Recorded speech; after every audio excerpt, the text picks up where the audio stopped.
Finally, the day has come when we take Rio on her first real hunt. For her first hunt, we're going to go spotlighting in the desert for kangaroo rats. The reason we've chosen to do this is because kangaroo rats are non-aggressive, small rodents, so we don't have to worry about Rio being intimidated by their size or getting hurt by being bitten. Kangaroo rats are in fact so unaggressive that a human can catch them barehanded without being harmed. This is a great way to start a baby mink, as you don't want their confidence to be hurt by being bitten on the face, as they might have happened if they were to hunt brown rats instead. Another thing that makes kangaroo rats ideal to hunt for the first few hunts is their holes are too small for the mink to go down, and they're easily found in the open for the mink to chase. This is ideal because a young mink who's still learning to cache might not cache out of a hole, as it's rather tempting to stay down in the hole and eat the prey they caught. But whereas kangaroo rats are found in the open, that temptation is gone, so the mink has to take the rat somewhere, and with the caching box being the only convenient place, it makes it really easy to convince the mink to put it in its caching box. One thing that's important to understand is that certain species of kangaroo rats in certain states are actually protected. So you better check your local laws before trying to hunt them.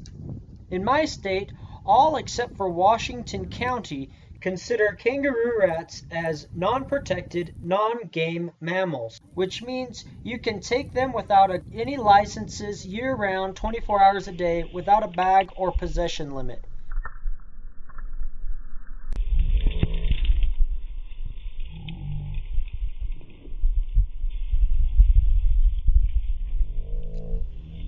One thing that makes spotlighting rather tricky for the mink is the spotlight often impairs the mink's vision, especially when the mink is moving towards the spotlight.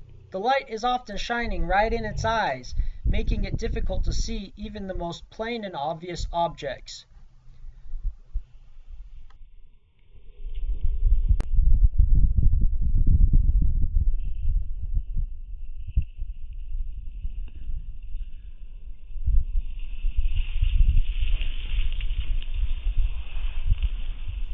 One thing I like about hunting kangaroo rats with a mink is the kangaroo rat can actually run faster than the mink.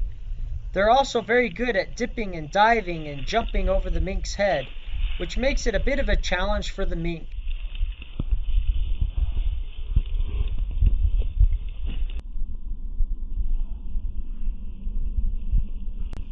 Another challenge with spotlight hunting is actually catching it on film. It's very hard with the different changes in light for the camera to pick up on what you're trying to film, let alone the fact that the object is moving so quickly and is rather small anyway. Rio, here. I'm really proud of Rio here. She actually listened to the here, which is the game call telling her where the rat is. I'd never used that call before, but she somehow knew that I was trying to help her find the rat. Ouch! I don't think you guys saw that, but Rio actually ran straight into the post. I guess that's what happens when you try to run with a bright light shining in your eyes. I think it's down a hole. Have you guys gone the opposite way yet? Right here. Oh, she caught it! Caching Awesome! box. Caching box, she has it. Wow. Oh my gosh, yes. Good girl. Oh, she tried. There you go. Good girl. Yeah, That's awesome. Good girl. We get it on film. Yep, we got it on film.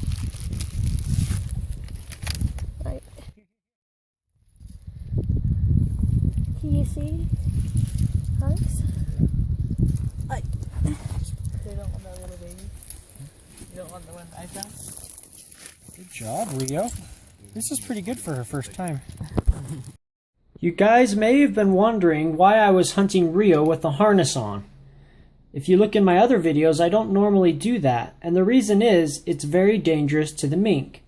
When they're squeezing through tunnel systems, it's very easy to get tangled or caught on a root or rock or some other object, and so I typically don't hunt a mink with a harness on. However, because with kangaroo rats they're hunted mainly above ground and through bushes rather than squeezing through holes, I was able to use this harness along with a special leash I call a drag line. I make this drag line out of, it's basically really heavy duty fishing line. It's called coated wire. It's like really thin cable. It's kind of the only way to think of it. And I take that and I color it pink. If you look, it's colored in pink nail polish. And the reason for that is so that it's more easily seen in the dark and while it's dragging through bushes.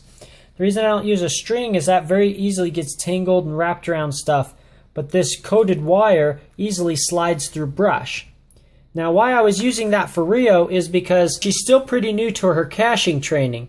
She caches most of the time, but I wanted to have this line on her just in case she didn't want to cache, so I could stop her and help to encourage her to cache in the box rather than hiding off in some bush.